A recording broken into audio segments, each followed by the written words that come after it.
Hi, everybody. Welcome back. We're a little bit delayed as we move to a different platform for communicating with our participant from China. We have Shana Cheng joining us from Wild Chi Tea. Really, really looking forward to this session as well. I feel like so honored to have such amazing guests joining us. I can't believe we're already on the 9th session. If you're just joining us now, you can check out the archive show on our YouTube channel. It should be playing live there as well. I'm not as comfortable with Twitch. I imagine you can just go back in time and watch this in reverse if you like. But if you watch it with us, then you can also ask questions in the chat room, which I encourage you to do. So if you would be so kind, join the chat room, ask us questions. But with no further ado, I will be joined, I think, we have Ryan Moen has joined us. He's my co-host. He's the co-director of the Tea Festival. And we also are joined by Shana. So Shana, if you want to say hello to everybody. Hi, everybody. Thank you for joining this wonderful festival, and really great honor to be here. Thank you for having me. Very, very excited. You were actually recommended by multiple people who were thinking of different guests that we should bring onto the festival. I know that both Jen with the Tea Mistress and Pedro with O5T, they were both really encouraging us to reach out to you and really enjoy what you have to say about tea. And you want to talk to us about where you're broadcasting from? Where are you on from? You're in China right now? I'm in Yunnan. Yunnan. Actually, I think most of people know Yunnan where it is. Yeah. The birthplace of the tea, and I'm in the capital city, Kunming, right now. Nice. Okay. Yeah. That's where I stay usually. We just had another exciting. guest. Yeah, it is. Oh, and we can hear you. Awesome. Yeah, it is very exciting. Do you want to tell us a little bit about what you do there with the Wild Tea Chi? Well, yes, sure. I mean, if it's actually going to be a long story, but I will make it short. Okay. That how I get involved to the tea, and how this tea company will be here, and why I'm doing what I'm doing right now.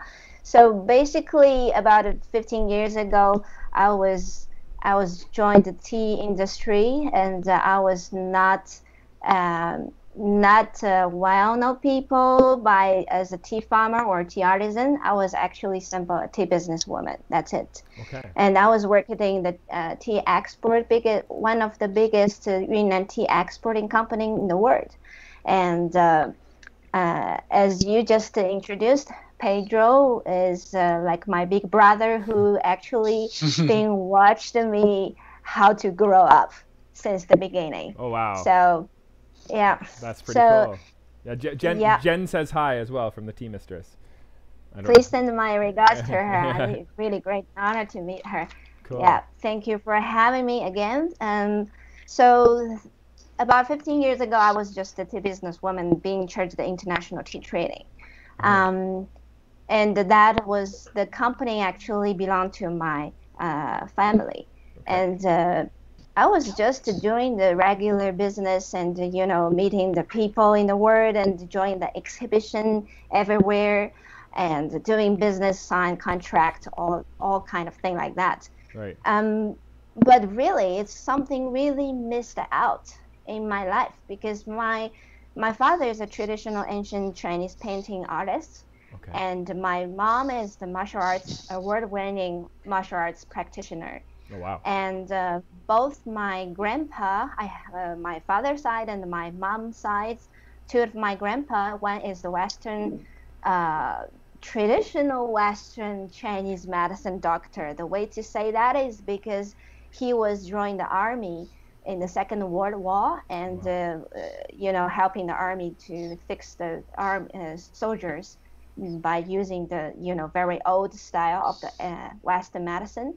And my another grandpa is the local herbalism, and he really well know the local Yunnan herbals, teas, a lot of things, great, amazing man, and who has very great knowledge. So when I was doing this tea business, I was kind of like really something missing in my spirit, I would say. I realized I was just doing business. I'm actually doing nothing with tea because I hardly visiting the tea farmer, and every day I was just working in the office and dealing with emails, all kind of things. And there's one day I finally has a chance to go to our tea farmland, which is over 300 acres of big tea plantations in Linzang. It's north south of the Yunnan province.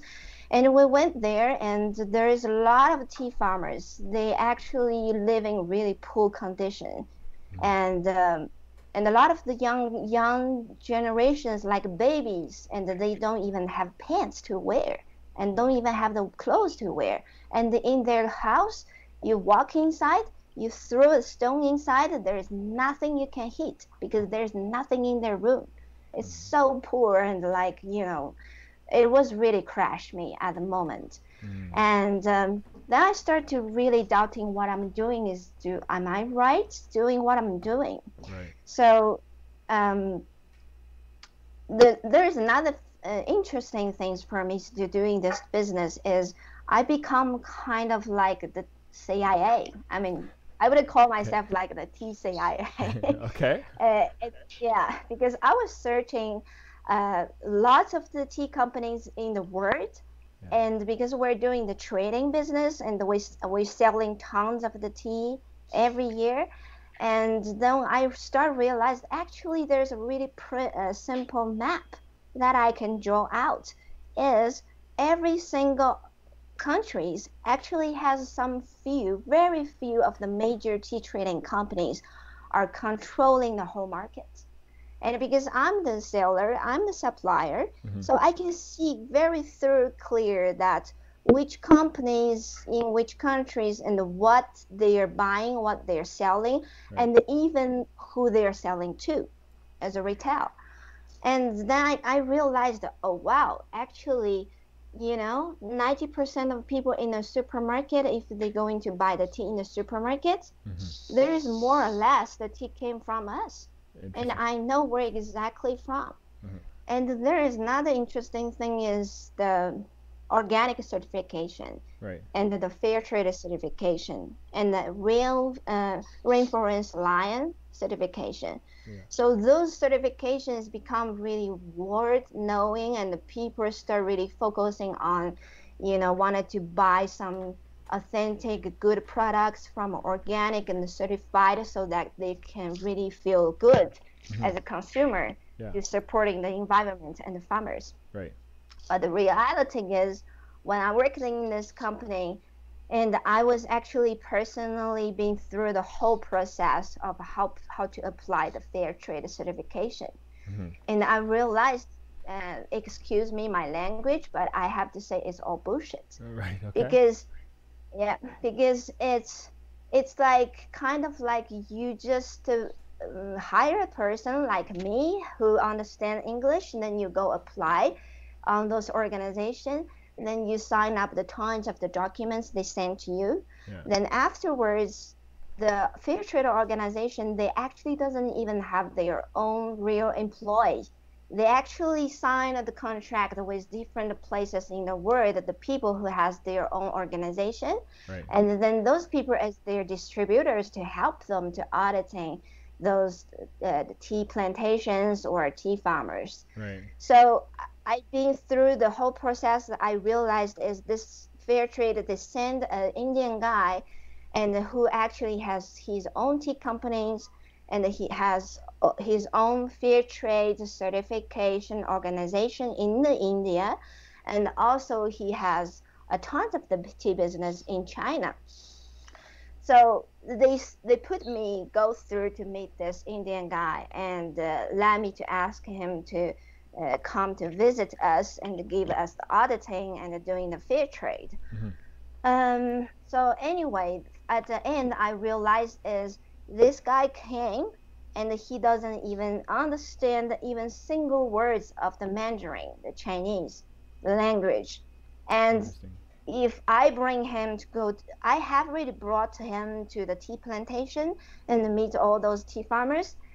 I mean, be honest, Yunnan is the biggest minorities that we have in China, and we have multiple languages that even me sometimes cannot really understand. And those local farmers, they came, different groups, different tribes, and they speak many different languages. And obviously, this guy cannot even understand nothing. And Mm. everything he is asking by following the fair trade rules of asking the tea farmers, does this company treat you good? How many salaries they give to you? All those kind of things. Mm-hmm. It all depends on me, who can speak English, to translate. Interesting. I mean, obviously, if I want to say something, I can say whatever I want because Mm-hmm. he cannot even understand while all those tea farmers talking. It's kind of like just a show, Right. and like show procedure, and he have to go through. That's it. Mm-hmm. Then after visiting the tea farmers and finish all those documents, paperwork, then we invite him to go beautiful restaurants, luxury hotels, all kind of things, then done. That's the thing. We just wait for certificates. That's Interesting. it. Then afterwards, the fair trade, how it works is you just pay them every 3 years Mm-hmm. as the fee to become like certified company.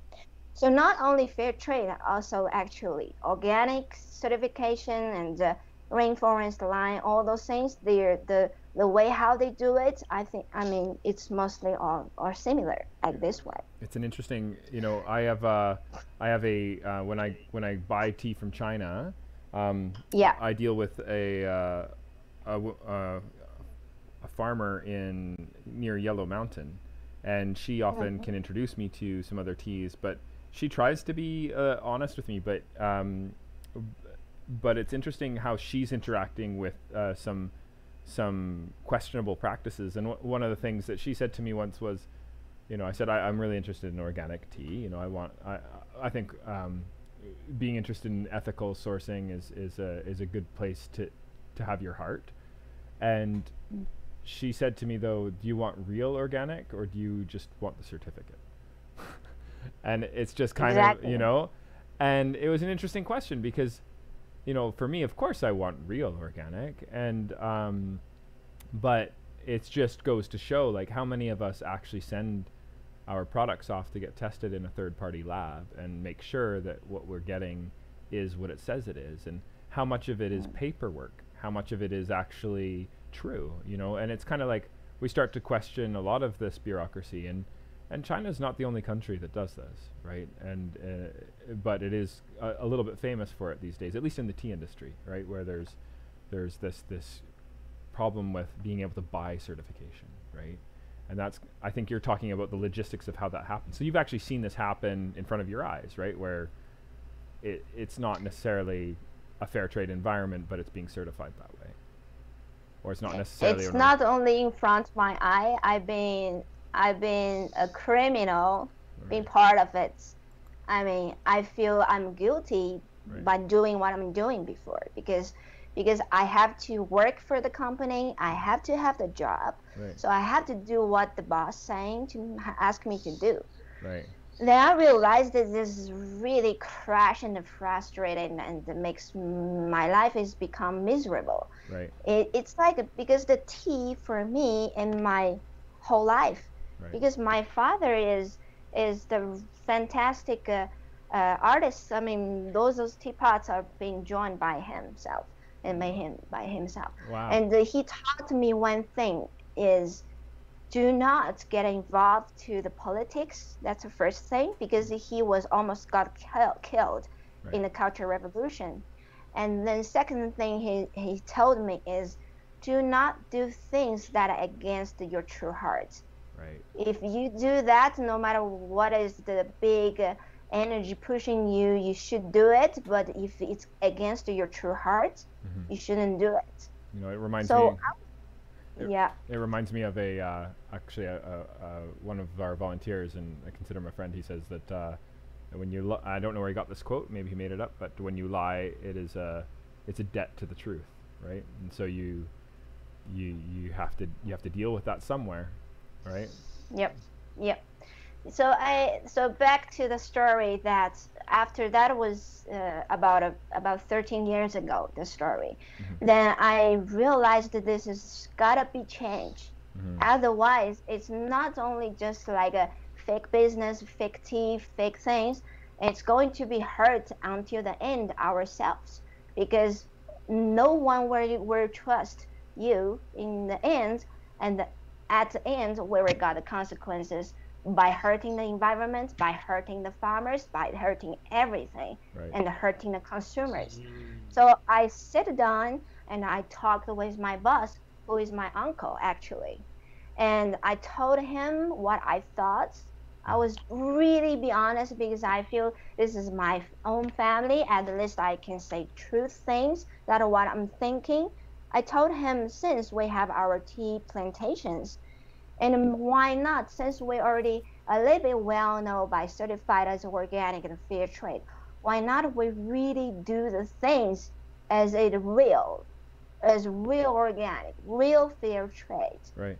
I mean, really to grow the things in the organic way, not use the fake fertilize and chemicals and the organic things is so funny because they have a sort of the chemical standard that you can use. You don't need to just overpass their limits. Then they give you the organic, which is, I mean, it's bullshit.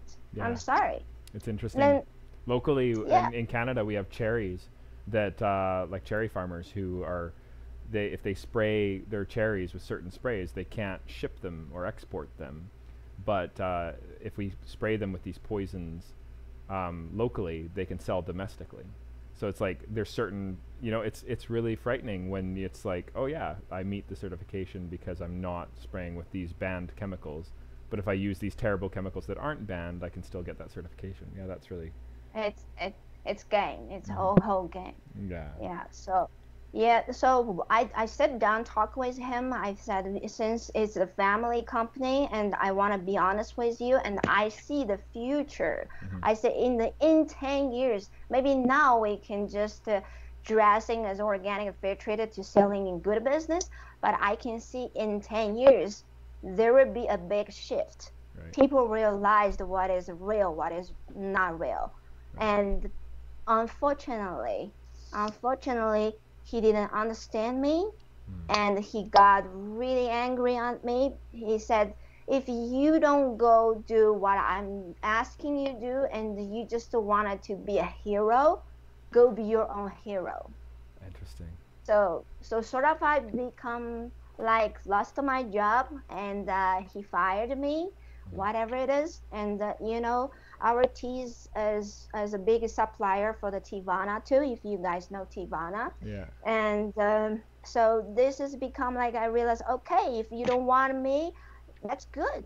I don't want it to involve in, especially the tea is going to be as a poison Yeah. to spread all over the world. I'm not going to involve this anymore. So I quit. I just lost the job. Doesn't have any income. I realized this is maybe going to be my real big time to thinking what I'm going to do next. Mm. And then the luckily time is, and then also I think this is the God sending me the information at the moment, which is probably, sometimes I just feel it's not coincidence. So at the moment, and I'm about to leave the company, then my business partner who created Wild TG, Yeah. his name is JT Hunter, who wrote a book, Wild Tea Hunter, Yeah. talking about his story, his personal story about hunting tea in China and what is the, scandal, dirty stories he met in China too. So he came to find me on the internet and he was searching the organic green and black tea. And because my company was the only one who has the information on the internet named labeled as the organic green and black at Right. the moment. Right. Right. So Right. he connected with me and we got meet and we talked. Then I told him what's exactly happening right now, my situation. Maybe I can't help him if he wants the organic Yunnan black tea from my company. Right. I'm not going to involve in. So he said, this is really fantastic Right. because I'm not going to work with any factory because he born a hippie company, I mean hippie family, and his farmer is a real organic farmer in Vermont doing the really good organic farming. Mm. Has own his family is born like a really local land. And he said, this is not I'm going to search. What I'm going to search is real deal. Mm-hmm. Even though maybe it's just no any certificates, but I'm gonna to meet the real person and the real farmer and the real blend Mm-hmm. and real trees to really see what's going on. Mm-hmm. And if you're interested in, I'm welcoming to you to join my company because at the moment he's still one team, one person, one Right. company.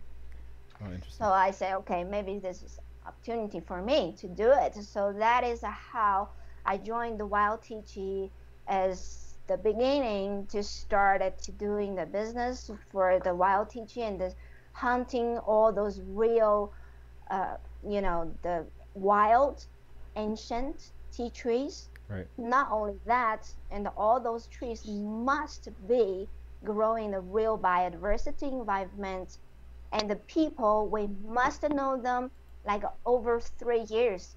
Not only like we go there, oh, visit this tea farmer, and we say, oh, they can make tea, then we buy from them. No, we Right. go to visit them every year, Right. and we stay with them, eat with them, sleep with them, and see their character, see their behavior, Mm-hmm. and really check the person seriously to see if those people are really authentic and they follow their own traditional thought to do the tea with the sustainable way.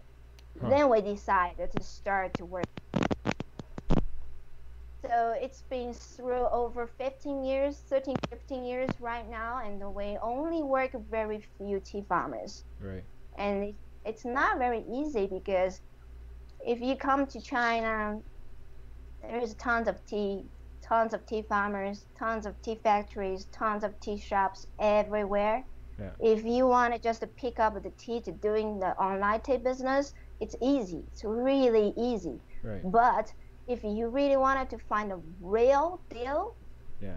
it's kind of like climb the top of the mountain, Malaysia. It's really, really difficult Interesting. because, yeah, and there is one example like a few years ago we visit tea farmers in Nanluo Mountain, which is one of the famous ancient tea tree mountain in Yunnan. Right. A lot of people like drinking pure tea probably know that mountain.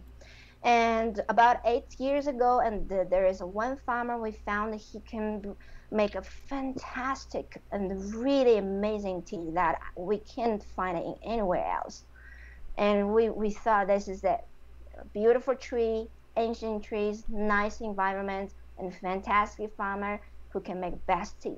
Hmm. Then we start to work with him, and unfortunately we realized that the tea farmers, there is a two different type of tea farmer. So one type of tea farmer is the who grow the young tea bushes. So those people who growing the young tea bushes, they are, I'm not going to even call them a farmer.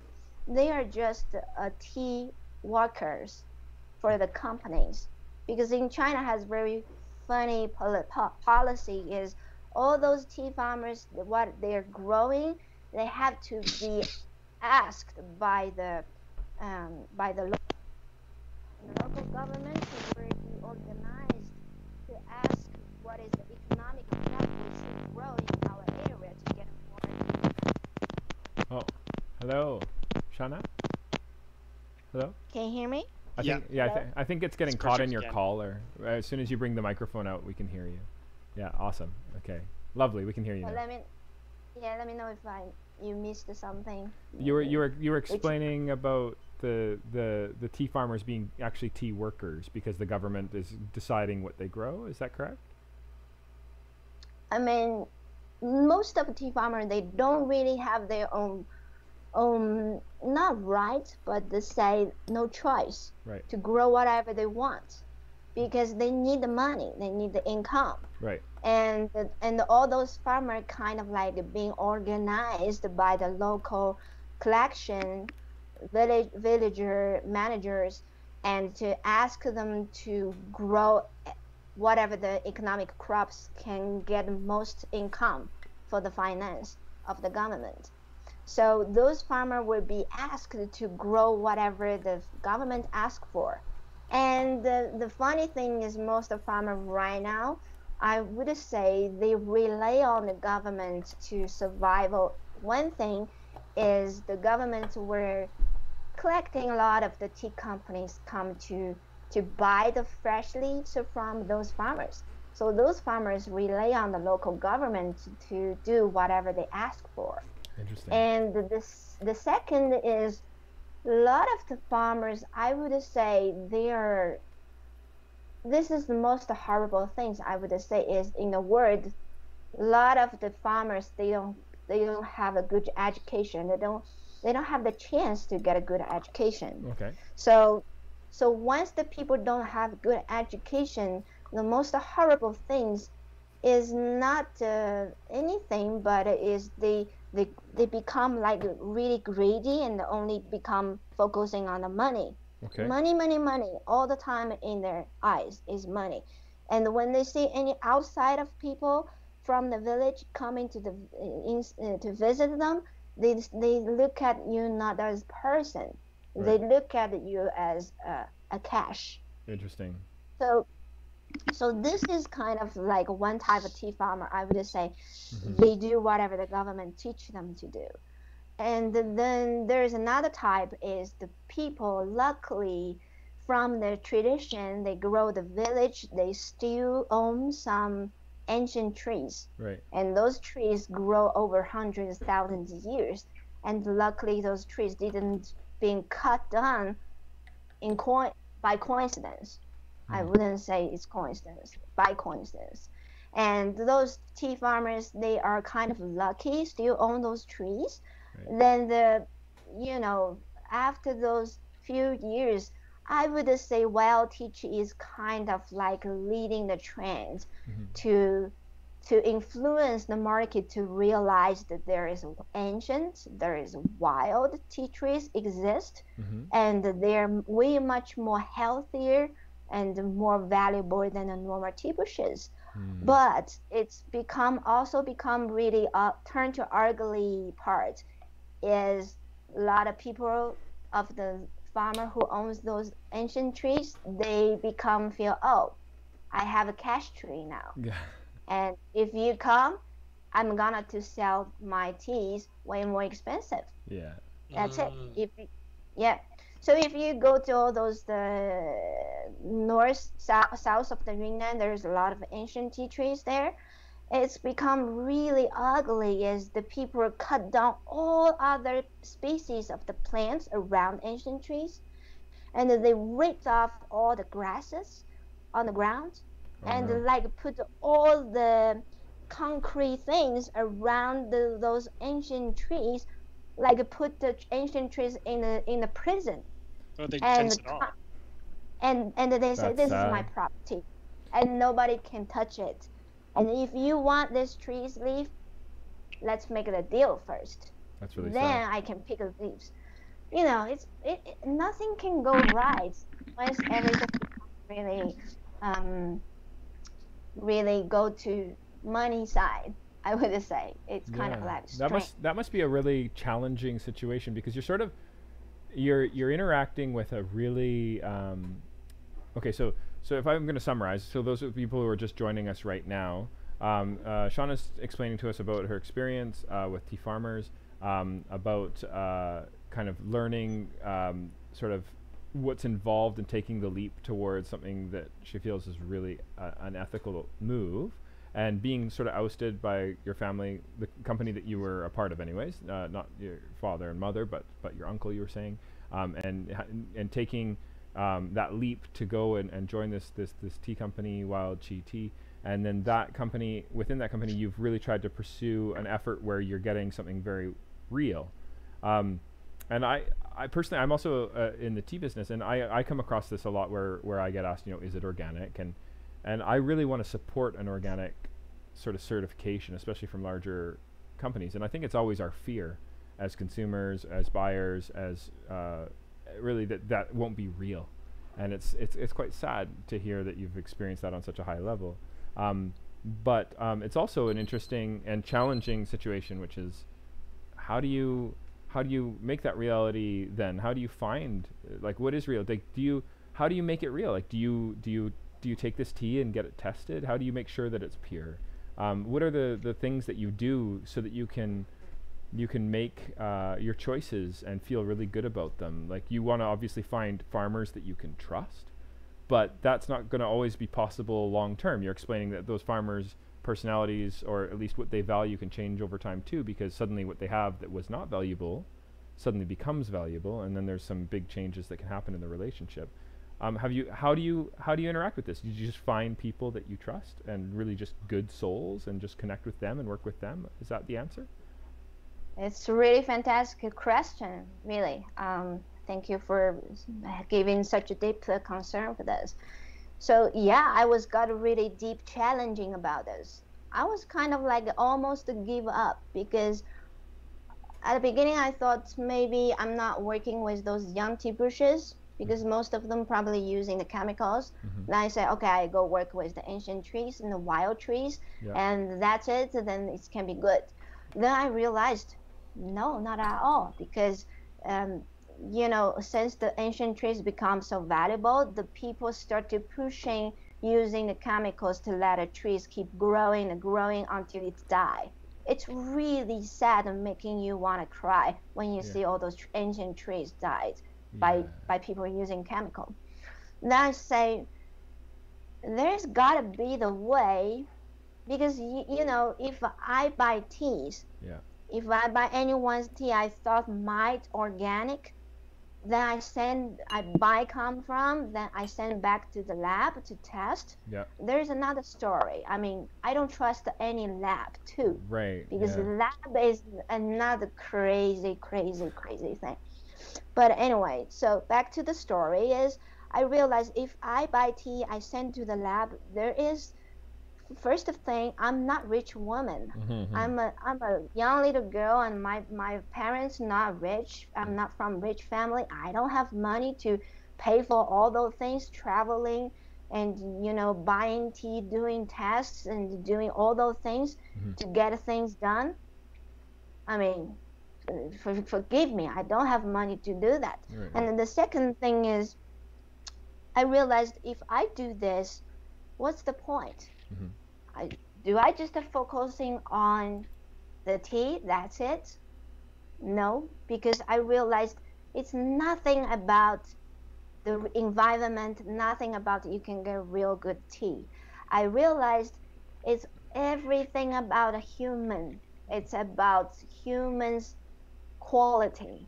Mm-hmm. So I start to thinking about, there is two things maybe I can make a rule for myself, not others.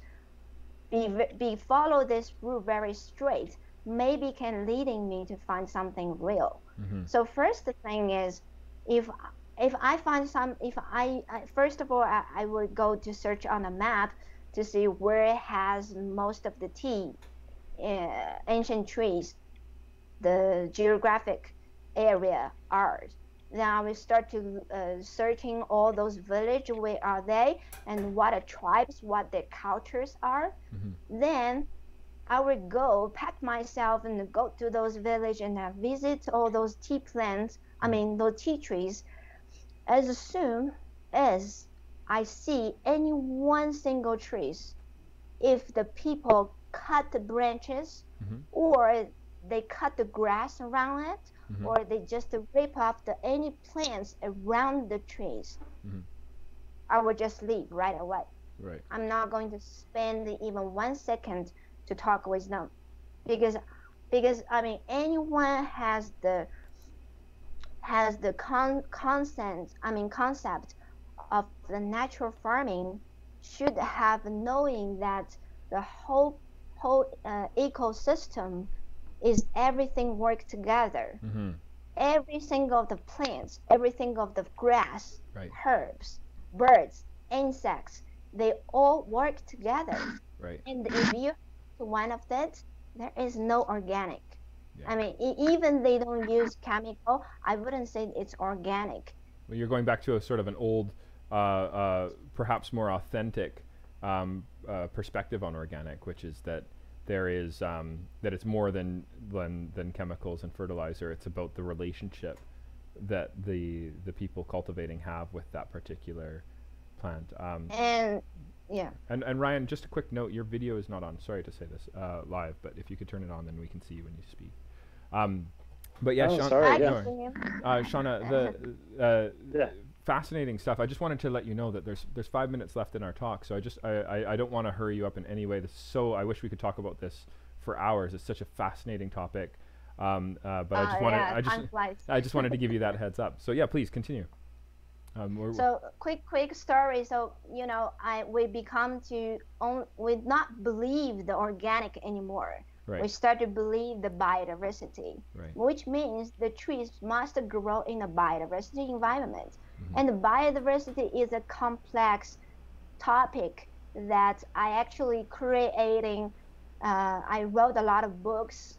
You can find it on Amazon. Mm-hmm. And I start to doing a lot of online courses. Mm-hmm. And I wanted to showing people what is a real decent teas, how they growing by really meet with the nature. Mm-hmm. Because only following the real true nature you can really find the real organic.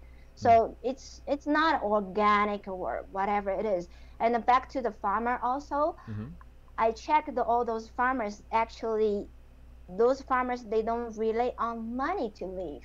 Right. I'm trying to find a farmer who is independent. Mm-hmm. They are almost like away from the human society. Right. They are not only grow tea, Mm-hmm. but they grow their own food. They Yeah. grow their own food, their vegetables, their fruits, and they even have a fruit forest. Right. So I would say only those kind of farmers, they have a peaceful mood and a peaceful heart to really grow, protecting nature and making good tea. Oh, very So this interesting. become my life of the goal to keep sourcing those kind of people and nature and protecting them. So this is That's is beautiful. Yeah, that is really beautiful. Yeah. So Yeah, thank you. so you've had a chance to kind of really develop an ethic and push forward a vision, and I can imagine it can be very, very challenging.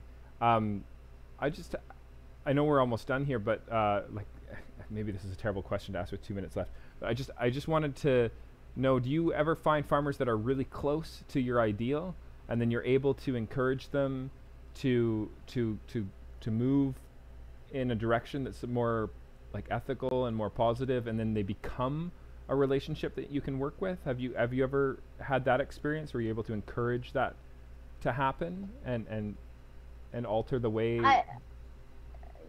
I would say your question is kind of give me the shameless chance to promote my tea farmers that Right. I have on Wild Tea. Right. And only 6 tea farmers so far I found. Mm-hmm. And they don't really grow tea, but they living with tea and living the life with the tea and their own food.